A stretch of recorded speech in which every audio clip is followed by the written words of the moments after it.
نعمده ونستعينه ونستغفره ونعوذ بالله من شرور أنفسنا ومن سيئات أعمالنا من يهده الله فلا مضل له ومن يضلله فلا هادي له ونشهد أن لا إله إلا الله وحده لا شريك له ونشهد أن محمدا عبده ورسوله أما بعد أعوذ بالله من الشيطان الرجيم بفضل بسم الله الرحمن الرحيم والذين هم لأماناتهم وعهدهم راعون صدق الله العليم. கண்ணியத்திற்குரிய அல்லாஹ்வின் நல்லடியார்களே, சகோதரர்களே, நபிகள் நாயகம் ஸல்லல்லாஹு அலைஹி வஸல்லம் அவர்கள் கூறுகின்றார்கள், ஒருவர் தன்னுடைய கொடுக்கல் வாங்கலிலும் அமானிதம் இருக்கிறது என்பதாக பெருமானார் ஸல்லல்லாஹு அலைஹி வஸல்லம் அவர்கள் சொல்லி காண்பிக்கின்றார்கள். இந்த உலகத்தினுடைய வாழ்க்கையில கொடுக்கல் வாங்கல் இல்லாத யாருமே இருக்க முடியாது. யாரும் சொல்ல முடியாது, நான் யாருக்குமே இது வரைக்கும் என்ன செய்யல, ஒரு ரூபா கூட பணம் கொடுத்ததில்ல. அதே போன்று யாரும் நான் இன்னைக்கு யார்கிட்டையுமே ஒரு ரூபா கூட பணம் வாங்கினது இல்லைன்னு சொல்ல முடியாது. ஒண்ணு கொடுத்திருப்போம் அல்லது வாங்கி இருப்போம். ஒன்று கடனாக கொடுத்திருப்போம், இல்லைன்னா கடனாக வாங்கி இருப்போம். அப்ப இந்த கொடுக்கல் வாங்கல் என்பது மனிதனுடைய எல்லா மனிதர்களுடைய வாழ்க்கையிலையுமே கடைசி நாள் வரைக்கும், மௌத்து வரைக்கும் இது கூடிய வரக்கூடிய ஒன்றாக இருக்குது. அதனாலதான் ஸல்லல்லாஹு அலைஹி வஸல்லம் அவங்க சொன்னாங்க, நீங்க யாருக்கு எதை கொடுத்தாலும் அதை நீங்க எழுதி வச்சுக்கோங்க. நீங்க யார்கிட்ட இருந்து எது வாங்கினாலும் அதை நீங்க எழுதி வச்சுக்கோங்க. ஒருவேளை உங்களுடைய மௌத்துக்கு முன்னால் திடீர்னு உங்களுக்கு ஒரு மௌத்து வருது அப்படின்னு சொன்னா, நீங்க வாங்கியதை எழுதி வைத்திருந்தால் அது என்ன செய்யப்படும், அது கடனாக வாங்கியது திருப்பி அவர்கிட்ட ஒப்படைப்பதற்கு அது ஒரு காரணமாக அமைஞ்சிடும். அதே போன்று நீங்க கொடுக்கறத நீங்க எழுதி வச்சிருந்தாலும் என்ன செஞ்சிடும், நீங்க அதை சொல்லாமல் உங்களுக்கு மரணம் நெருங்கிடுச்சு அப்படின்னு சொன்னா அதை உங்களுடைய பிள்ளைகள் பெற்றுக்கொள்வதற்கு அது ஒரு சிறந்த காரணமாக இருக்கும். அப்ப கொடுக்கல் வாங்கல் என்பது இஸ்லாத்தினுடைய பார்வையில அதை அமானிதம் என்பதாக ஸல்லல்லாஹு அலைஹி வஸல்லம் சொல்றாங்க. அல் முஸ்லிமு அக்வல் முஸ்லிம், ஒரு முஸ்லிம் மற்றொரு முஸ்லிமினுடைய சகோதரர் ஆவார் என்பதாக சொல்றாங்க. அதே போன்று வலா யஹில்லு லி முஸ்லிமி பாஅ மின் அஹீஹி பைஅன் ஃபீஹி ஐபுன் இல்லா பையன லஹு, ஒரு முஸ்லிம் தன்னுடைய சகோதரருக்கு ஒரு பொருளை விற்பனை செய்கிறார். ஒரு முஸ்லிம் தன்னுடைய சகோதரருக்கு ஒரு பொருளை விற்பனை செய்கிறார். அப்படி விற்பனை செய்தால் ஐபுன் இல்லா பையன லஹு, அந்த பொருள்ல என்ன குறை இருக்குதோ, நாம் விற்பனை செய்யக்கூடிய அந்த பொருள்ல என்ன குறை இருக்கிறதோ அந்த குறையை தெளிவுபடுத்தாமல் அவர் விற்பனை செய்வதற்கு அனுமதி இல்லை என்பதாக ஸல்லல்லாஹு அலைஹி வஸல்லம் சொல்றாங்க. இப்னு மாஜாவுல 2246வது இலக்கமாக இந்த ஹதீஸ் பதிவாகும். எப்படி கொடுக்கல் வாங்கல்ல அமானிதத்தை பத்தி ஸல்லல்லாஹு அலைஹி வஸல்லம் சொல்றாங்களோ, அதே போல செய்யக்கூடிய விற்பனைகள்லையும் அமானிதம் இருக்குது. அது என்ன அமானிதம் அப்படின்னு சொன்னா, அந்த பொருள்ல என்ன குறை இருக்குதோ அதை சொல்றது அமானிதம். அதை சொல்லாமல் இருந்து விட்டால் அதை விற்பனை செய்யறதுக்கு அனுமதி இல்லை. அப்போ அந்த குறையை சொல்லி விற்பனை செய்வதுதான் அந்த வியாபாரத்தினுடைய அமானிதம் என்பதாக நபிகள் நாயகம் ஸல்லல்லாஹு அலைஹி வஸல்லம் சொல்றாங்க. அப்போ வியாபாரத்துல உண்மையை சொல்வதும் அதுல இருக்கக்கூடிய அந்த குறைகளை மறைக்காமல் இருப்பதும் அமானிதம்.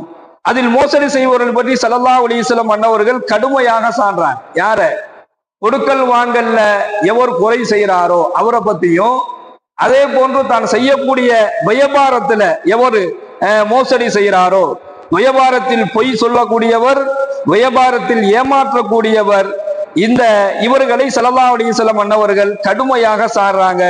எவர் ஒருவர் வியாபாரத்துல பொய் சொல்றாரோ, வியாபாரத்துல ஏமாற்றத்தை ஏற்படுகிறாரோ, தன்னிடத்தில் வரக்கூடிய வாடிக்கையாளர்களிடத்துல ஏமாற்றத்தை கொடுக்கிறாரோ, அவர் செய்வது வியாபாரம் அல்ல, அவர் செய்வது மிகப்பெரிய குற்றமான காரியம் என்பதாக பெருமானார் ஸல்லல்லாஹு அலைஹி வஸல்லம் சொல்லிட்டு சொல்றாங்க.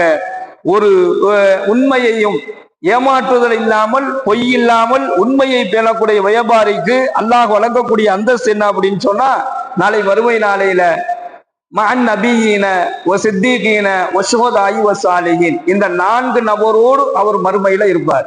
ஒன்னு நபியீன, நபிமார்களோடு, இரண்டாவது சித்திகீன, உண்மையாளர்களோடு, மூணாவது ஷுஹதாயி, அல்லாஹ்வினுடைய பாதையில உயிர் தியாகம் செய்த ஷஹீதுகளோடு என்ன செய்வாரு, மறுமையில இருப்பாரு. நான்காவதாக வஸ்ஸாலிஹீன, நல்லவர்களோடு நாளை மறுமையில் இந்த வியாபாரி எழுப்பப்படுவார், மறுமையில் அவர் இருப்பார் என்பதாக அந்த சிறந்த வியாபாரிக்கும் கொடுக்கல் வாங்கல்ல அமானிதத்தை பேணக்கூடியவருக்கும் வியாபாரத்தில் அமானிதத்தை பேணக்கூடியவருக்கும் இந்த அந்தஸ்து இருக்குது என்பதை நபிகள் நாயகம் ஸல்லல்லாஹு அலைஹி வஸல்லம் சொல்றாங்க. அதே போன்று இரண்டாவது ஒரு அமானிதம், உங்களிடம் யாராவது ஒரு ஆலோசனை கேட்டு வந்தால் ஸல்லல்லாஹு அலைஹி வஸல்லம் சொல்றாங்க, உங்கள்கிட்ட யாராச்சும் ஒரு ஆலோசனை கேட்கிறார், எதுக்கோ ஒண்ணு கேட்கிறார், ஒரு வீடு கட்டுறதுக்கு, ஒரு இடத்தை வாங்குறதுக்கு, ஒரு தொழில் செய்யறதுக்கு, அல்லது தன்னுடைய பிள்ளைகளுக்கு திருமணத்தை முடிச்சு வைக்கிறதுக்கு, இப்படி ஏதோ ஒரு விஷயத்திற்காக வேண்டி உங்களிடம் யாராவது ஆலோசனை கேட்டால் அவருக்கு சரியான ஆலோசனையை வழங்குவது உங்களின் மீது அமானிதம் என்பதாக ஸல்லல்லாஹு அலைஹி வஸல்லம் சொல்றாங்க. அவர் என்ன கேட்டாலும் கேட்கிறார், எனக்கு ஏதாச்சும் ஒரு ஆலோசனை கொடுங்க, அந்த ஆலோசனையை வழங்கக்கூடியவர் மீது அது அமானிதம். ஏன் அப்படின்னு சொன்னா, ஆலோசனை யாரிடத்தில் கேட்கப்படுகின்றதோ அவர் நம்பிக்கைக்குரியவர் ஆவார் என்பதாக ஸல்லல்லாஹு அலைஹி வஸல்லம் சொல்றாங்க. பாக்குறவங்கள்ட்ட எல்லாம் போய் யாரும் ஆலோசனை கேட்க மாட்டாங்க, எல்லாத்திலையும் போய் எல்லாத்தையும் கேட்க முடியாது.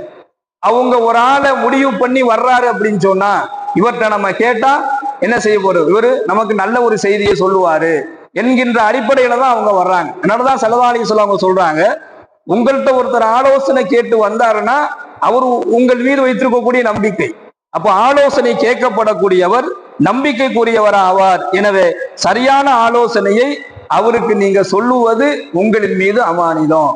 வந்தவர் நமக்கு பிடிக்காதவரா இருக்கிறார், அல்லது அவர் மீது நமக்கு ஒரு கோபம் இருக்குது, அவர் மீது நமக்கு ஒரு விரோதம் இருக்குது, இதை பயன்படுத்தி அவருக்கு தவறான ஆலோசனையை சொல்வது இல்ல அப்படின்னு சொன்னா ஹராமான வழியை காட்டுவது.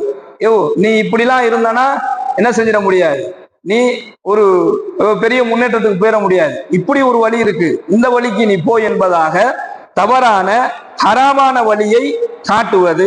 இல்ல அப்படின்னு சொன்னா ஒரு தீய வழிய தீமையான காரியங்களை செய்யக்கூடிய ஒரு சூழலை அவருக்கு உருவாக்கக்கூடிய ஆலோசனையை வழங்குவது இருக்குது. இது அல்லாஹ்வுடைய கோபத்தை பெற்று தரும். உங்கள்கிட்ட ஒருத்தர் ஆலோசனை கேட்டு வந்துட்டாருன்னா அவர் மீது நீங்கள் என்ன செய்யுங்க, நல்ல ஆலோசனையை வழங்குங்க. ஆனா அவர் மீது நீங்கள் பாவத்தையோ அல்லது ஹராமையோ திணித்து விடாத அளவிற்கு அவருக்கு நீங்கள் ஆலோசனை வழங்கணும். இது திருமிதியில 2822 இலக்கமாக இந்த ஹதீஸ் பதிவாகிறத பார்க்கிறோம். மேலும் ஸல்லல்லாஹு அலைஹி வஸல்லம் சொல்றாங்க, எவர் ஒருவர் இந்த உலக வாழ்க்கையில அமானிதத்தை பேணி வருகின்றாரோ, தன்னிடத்தில் ஒப்படைக்கப்பட்ட அல்லது தான் சொன்ன தன்னிடத்தில் இருக்கக்கூடிய அமானிதத்தை எவர் பேணுகின்றாரோ நாளை வறுமை நாளையில அரிசினுடைய நிழலில் அவருக்கு அல்லாஹ் இடமளிப்பான் என்பதாக பெருமானார் ஸல்லல்லாஹு அலைஹி வஸல்லம் அவர்கள் கூறுகின்றார்கள். சுப்ஹானல்லாஹி வபிஹம்திஹி சுப்ஹானக்கல்லாஹும்ம வபிஹம்திக வனஷ்ஹது அல்லா இலாஹா இல்லா அன்த வனஸ்தக்ஃபிருக வனதூபு இலைக். சுப்ஹான ரப்பிக ரப்பில் இஸ்ஸத்தி அம்மா யசிஃபூன் வஸலாமுன் அலல் முர்ஸலீன் வல்ஹம்துலில்லாஹி ரப்பில் ஆலமீன். ஸல்லல்லாஹு